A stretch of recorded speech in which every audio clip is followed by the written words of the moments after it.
લક્ષ્ય ન્યૂઝ, એક નજર, એક લક્ષ્ય. ગાંધીનગર જિલ્લાના કાલોલ શહેર નજીક ખાતરજ રોડ પર આજે એક ગંભીર માર્ગ અકસ્માત સર્જાયો. એક્ટિવા ચાલકનું ઘટના સ્થળે મોત થયું છે. જ્યારે માહિતી મુજબ ખાતરજ રોડ પર એક્ટિવા ચાલક નાગજીભાઈ મફાભાઈ દંતાણી પોતાની એક્ટિવા પર જઈ રહ્યા હતા. અચાનક એક ટ્રક સાથે અથડામણ થતાં ગંભીર અકસ્માત થયો.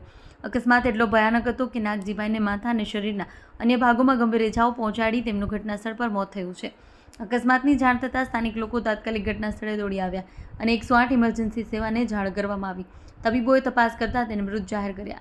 ઘટનાની માહિતી મળતા કલોલ તાલુકા પોલીસ સ્ટેશનનો સ્ટાફ સ્થળ પર પહોંચી તપાસ હાથ ધરી.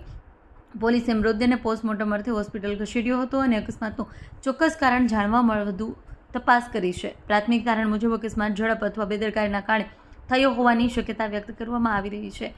દુર્ઘટનાને પગલે મોટી ભોયણ ગામમાં શોકનો માહોલ છવાઈ ગયો છે. પરિવારજનોમાં માતમ છવાઈ ગયો છે. લક્ષ્ય ન્યૂઝ, સંજય નાયક.